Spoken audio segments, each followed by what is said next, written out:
Greetings, everyone, and welcome to another Cozy Book Nook author interview. We're here with Ben Egloff. Is that right? Yep. Well, thank you for joining us today. Of course. We're excited to have you. Now, tell us a little about yourself, because a lot of times we do have authors in, they're like fiction writers. You know, they wrote like a novel or something, but you're more of a write books specifically for, is it for Dungeons & Dragons? Yep. Well, it's kind of for, it's pretty universal.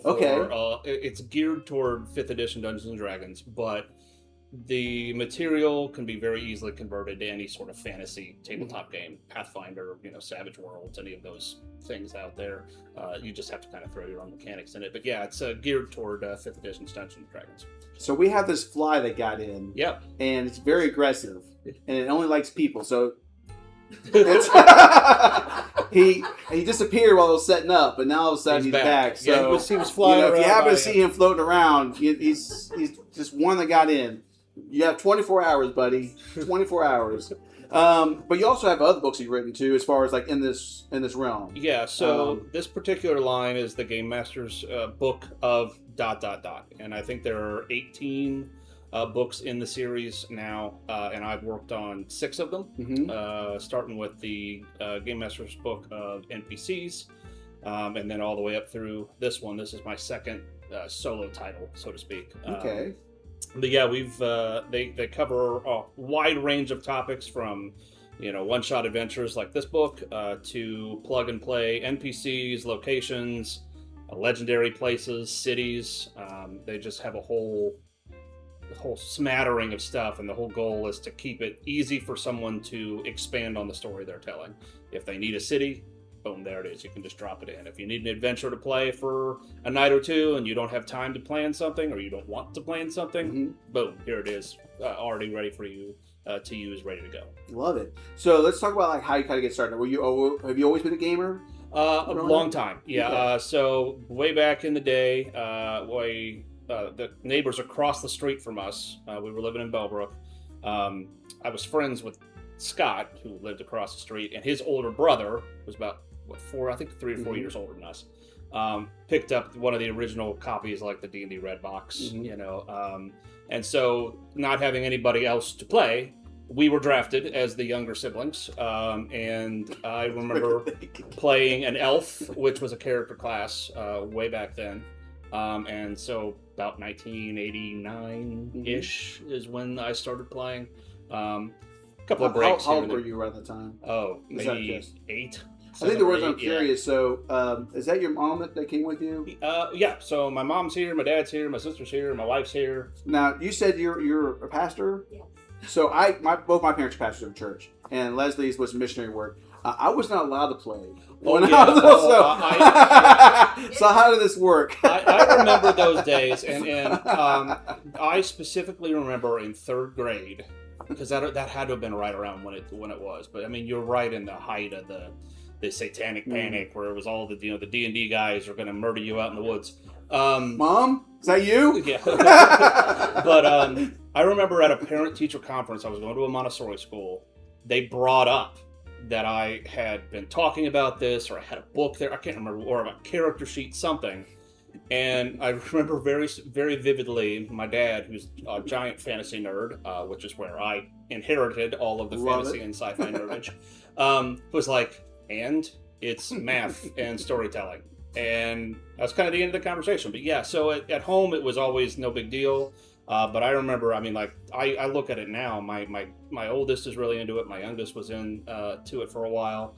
Like, they take all their books to school and, like, spread them out on the lunch table and, like, talk about... And I'm like, that's weird, because you didn't do that in the 80s. Because, like, you could sit to a counselor, or you'd get beat up by the bully because you were playing D&D. Well, I'll see Stranger Things. Yeah. I mean, well, and got your own little table inside. Yeah, so, I mean, Stranger Things was huge, but, there was an explosion of, basically, I mean, YouTube really brought it to the forefront, because you had a lot of different groups. Obviously everybody talks about Critical Role, but there's a wide variety of actual plays now that have brought it from this weird things that nerds do in basements to, oh, this is actually really cool. Like, it's just communal storytelling with dice, and we get to hang out, and we get to tell funny stories and make weird jokes, and grab dinner together, and it's a moment, and it's so unique in what it is. tabletop gaming is such a strange combination of make-believe and tactical board game and community that it is one of the things that I think we've really lost in society nowadays with technology. I mean, everything is so connected but disconnected. Yeah. You're really kind of tapping into a 10,000 year history of storytelling when you get together and do this, and it can be as weird and as funny or as serious and dramatic as you want it to be. And this week it could be funny and dramatic, and it could feature things that you never thought would come up when writing a particular adventure, thanks to your goofy friends who probably had too much bourbon at the time. But you can never really expect what's going to happen, which is why it's so much fun. Yeah. You read a novel or you read a story, you watch a movie, there's things that are formulas. As you write a particular story, it's going to have this, and this, and this. This can go anywhere because you're not planning all of it. It's not just your story to tell. It's everybody there who's also going to take those moments and those weird offhanded things you say when you're describing a room that results in them blowing up half a cave with gunpowder you didn't put there to begin with. You just said, oh, it makes sense that there'd be that there, and so you describe it. And all of a sudden, your entire story, everything you've planned, has gone way that way because they've gone this way by exploding half the stuff that you wrote, and that's fun. And it's connecting. So, and that's one thing I did. The only experience I've had with D&D was like I was already like 10 years ago. We had after work group that got together, and I'm a writer, so I love like the storytelling aspect, and I really get into like I was a half human elf, drunk. I actually bought a pirate hat with one of those dreads on it. And I would like sit in, and then when we played and stuff, to really get engrossed. Yeah. Now, one thing I've always I noticed with a lot of Dungeons & Dragons is that keep making it hard for everybody to show up. Because you have that the campaigns can last for years, decades even. So to find that group that kind of like can meet up at a certain time as you get older. And I think it also. One of the things that, they talk about scheduling being the enemy, the true enemy in D&D. But I think it really comes down to how serious you take it. There was definitely a time when I first jumped back into it kind of after college where I was like, no, we got to do the thing and I wrote all this stuff, so let's do it. And, that gets unfun after a while, because now you're trying to kind of guide this story in a way that contains the chaos, and I think chaos is part of the point. So, it's like life happens, but getting a group that can routinely get together, whether that's online or in person. Online was huge. I mean, it was such a boon to the gaming industry. It's weird to say, but COVID really brought a lot of that out. It's like, these groups that had played together for decades. That's one thing I was about right in my mind. I was going to ask. That have played together for decades. All of a sudden, now you can't. And so all these new digital tools came out. Like I remember when Mike and I's group, we were playing Pathfinder, and all of a sudden, COVID happened, and there was just all this nonsense, and we're like, well, there's no online digital tools for Pathfinder yet. So let's play D&D, and we picked up 5th edition D&D, and I mean we've played online now for 6, 7, 8 years. That's awesome. A variety of different game systems. So a lot of this now they're using the technology to connect people to play these games that you wouldn't be able to play with. Like our regular Friday night game. My brother-in-law lives in Florida. He remotes in. Yeah, he remotes in from Florida. While the main group of us kind of sit here and eat pizza and do that kind of thing. So it's definitely a different world for D&D than it was 20, 25 years ago. And I think it's just all for the better. They're using it in schools to help teach math, basic math, creativity, storytelling.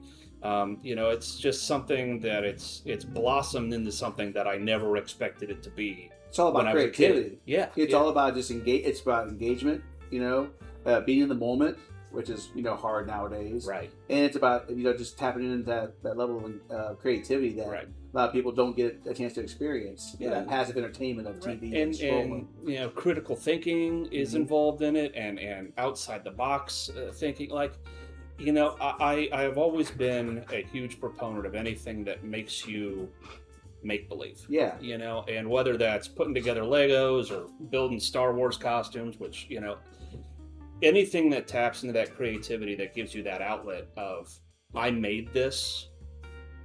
This is one step further than that because you made it with other people. And that's how you become like one of my instant best friends too. You don't make those like Star Wars helmets and everything. Oh, I've got else. pictures to show. Awesome. So yeah, I mean, it's just it is such a weird thing for me to be able to contribute to a community that I've been in for as long as I can remember. That for a long time was you didn't tell people you did this. You just got together with your friends who did it, and you just kind of was like, yeah, we have game night on Friday. Yeah. You didn't say, oh, I'm going to go fight a dragon, you know? But, you know, to this thing that has become so uniting. I mean, if you look at these giant fandoms from some of these groups that do this online, Critical Role, you know, Dimension 20, you know, the Glass Cannon Network. I mean, these are people who bring this art form or this entertainment form to millions of people all over the world, something that was unheard of in the late 80s and the early 90s, you know? And I don't think that anybody, you know, even, you know, Gygax, who started it way back in the 70s, I don't think he could have absolutely seen where it was. Oh, yeah. You know? Oh, yeah. Where it's just, I think the best part of that is because it was so open-ended. It's not like a board game where there's a set of rules and there's a start and a finish. Yeah. And really leads it to the players. Yeah, and bringing in the board game aspect is you got an aspect of this type of game that appeals to so many different type of gamers. You know, you can have the person who really doesn't care about the rules but loves to inhabit this character, and they can play. Then you have somebody else who, like, I love the tactical board game combat. How far away from this person am I? And that's how they think. But the role-playing aspect isn't there. That's why you have dice. You know, it's like your character can do this even if you as the player cannot. Yeah. So you can incorporate so many different types of people who enjoy this kind of fantasy setting through different ways. Fantasy, sci-fi. I mean, there's so many games out there that the more open-ended you can make it, the better it is for everybody involved. Because it allows everybody to put input into it. You know, whereas if there's like a strict set of rules, you don't get a lot. If you're, you know, new to the party or, you know, you don't get a lot of input yourself. But this kind of game allows every character, every person to contribute to the story individually. Yeah, and I think I talk a little bit about that in the campaign setting section of the book, because we, you know, provide a campaign setting loosely defined. You know, you can't define a whole campaign setting in 25 pages, but one of the things that I like to touch on a lot is that you need to let your players influence the world you've created. Yeah, you brought it into existence. You imagine this, you know, you threw rice down a piece of paper, you drew a map, you know, you named some mountain ranges and a river, but those characters are the ones that are going to give that place depth. Yeah. And their interaction with not only the environment, but the other NPCs that you create, the other players, that's what creates the story. You just throw the framework out there. And I think that is why these books, you know, I got involved early and I just saw the concept they were going for is like, provide a framework. If you as the GM can say, here's the parameters of where we are. This is your goal. Or it might not be your goal. You might say, screw the goal, we're going to go be pirates. You can do that. I'll follow along. And I think that's the catch of early D&D, where it was like all about, you know, we're going to follow this story that is outlined in this, you know, this adventure. I think focusing on the other end is much better as a GM. Provide a framework, give them the option to do whatever the heck they want, and then react to that. That's a good segue into kind of like how you got involved in this. Right. So you've done 2 solo and before that, but were there volumes before you got involved at all? So so the NPC book was their second one, and I wrote a one-shot for that book. But Phil, who is one of the publishers for Topics Media, actually plays in Mike and I's game. Okay, cool. So I kind of got introduced to him when we started playing together online. And they had written one, Jeff Ashworth had written the Game Master's book, Random Encounters, that had done really well with what it was. Again, like I said, we were right in the beginning of COVID. People were just clamoring for material to use in these online games. And so Phil was like, I need people to help. So he asked me to write a one-shot. He'd asked Mike and some of the other guys to throw in some characters, and so we were all like, "Oh, this is cool," you know. He even paid me $200. I was like, "Oh crap! All right, That's cool." the best thing as an author. All right, yeah, heck yeah. So then, you know, so that book came out, and then he asked me. What years around that? For 2020, So like 2020-ish, Okay. 2021 is I think right when we were working on the NPC book, and then he called me in like December. I think it was 2021. Anyway, he called me. He sent me a message and said, "Hey, I got something I want to talk to you about." I'm like, "Okay."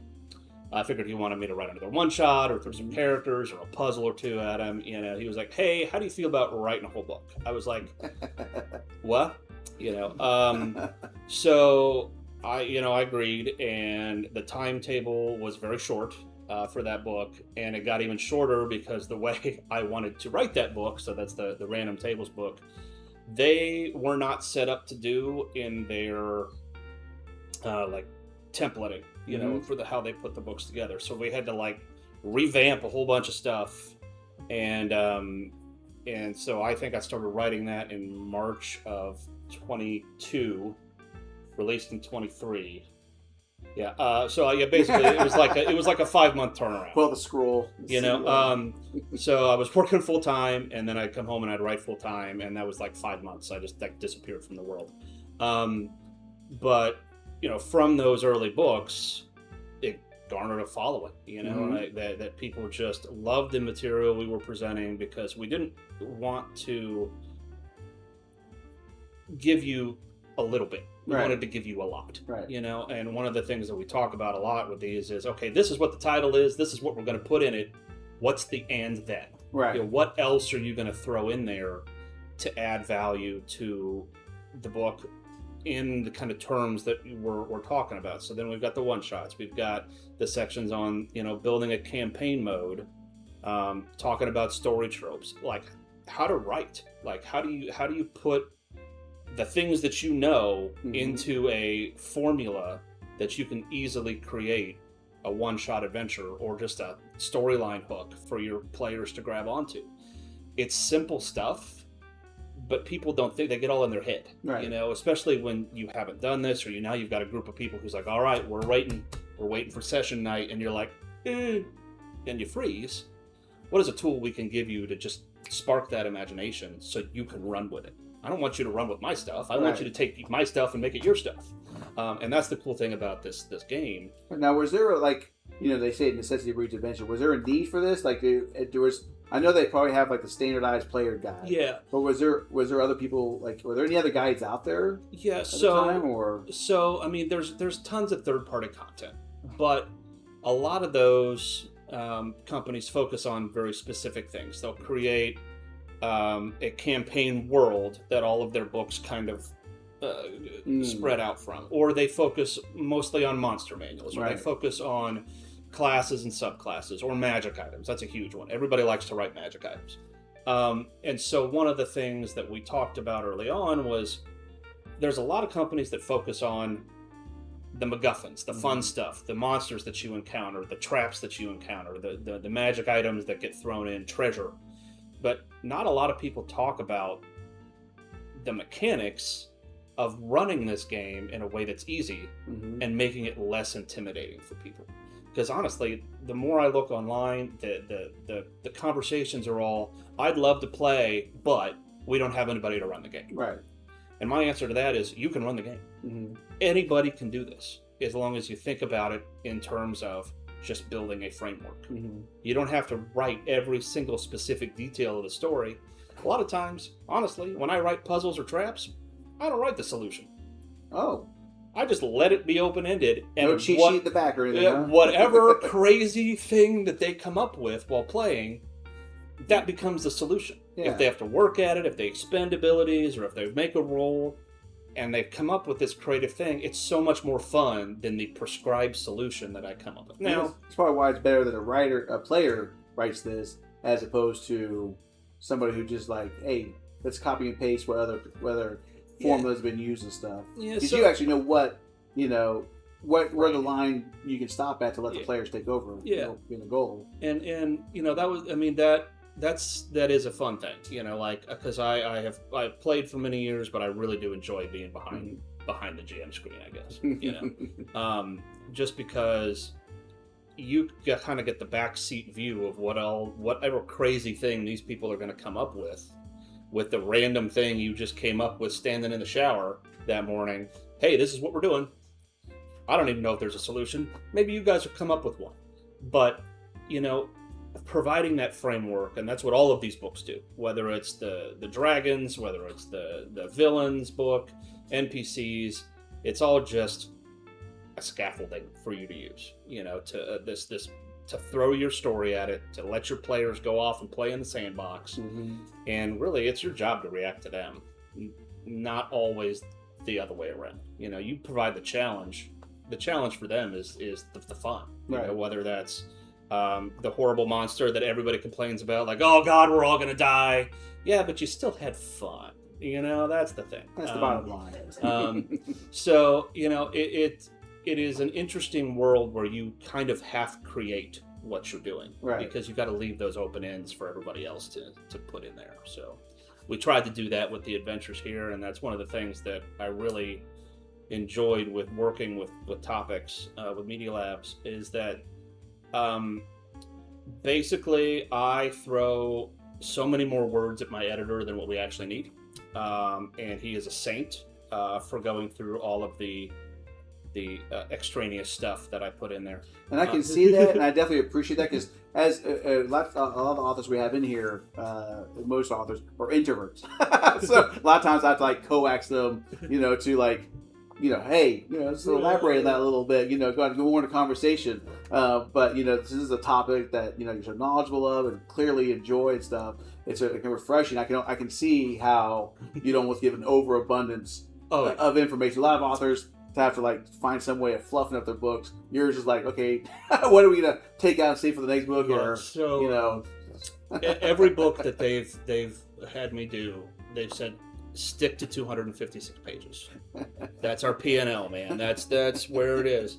And both of them have now been over that.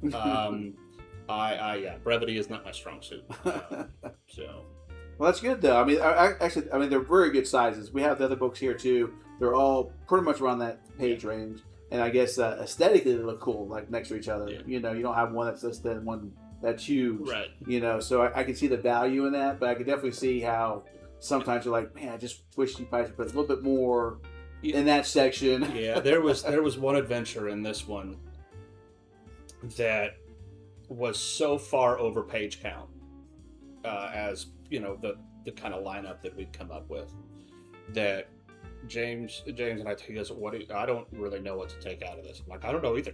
And so we spent quite a bit of time trying to figure out how to cram this whole thing into the page count limits, and I think it turned out honestly really good. It's the Chalothian caper in there. It's like a heist. It's like the Mummy meets Indiana Jones meets it's a kind of archaeological adventure, and that's kind of one of the things that we talk about a lot in this book is tropes. Because every D&D story would fall into a series of tropes. You got the protections, and you got the divine missions, you've got bounty hunting, and everybody has read one of their stories or seen one of those stories, and it's actually a lot of fun to take those things that are kind of already out there, put a little twist on them, and throw them back out. Because ultimately your players are going to recognize that they're playing Jack and the Beanstalk. Right. It's just a different version of Jack and the Beanstalk, but that gives a grounding for the people playing. They kind of know where they fit in that story and what the deal is, because those recognizable moments.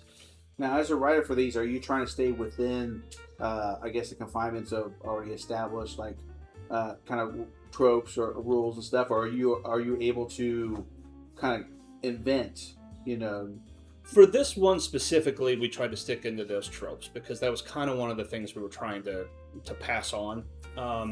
But the one that I wrote in NPCs was just off the wall. It was like this kind of out of Arabian Nights kind of adventure that it fits in a trope, but only loosely.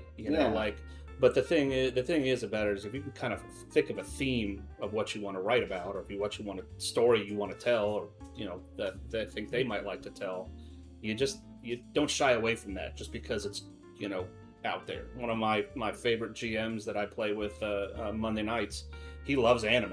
So anime characters show up in our game all the time, and I don't recognize all of them because I'm not a huge. So I'm kind of curious, how does that work? Like with when you're a game, GM, game master, do you have somebody else like certain nights do they do it, or certain nights you do it, or do you guys? So for me personally, it's by group. Mm-hmm. So I run a game on Fridays. Our Saturday night group.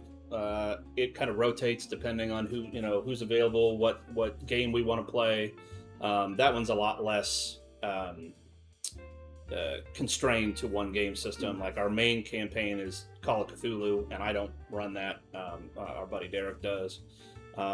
It just depends. You guys ever as game masters like look at the other game masters like, we do it. I would have done it this way. and I think that is a hard. Not if you're friends, but I think that is a hard thing, and that's the kind of line you have to walk. If you have GM'd a lot and then you turn into a player, it's like it's their game. Yeah. Now Brian is a really great GM. His story is very, very cool, and he's great with looking to me and my buddy Joe, who's like the rules lawyer. He just retains all that stuff. He'll go, I think I got this right, but what do you think? So he'll reach out if he needs something. Okay.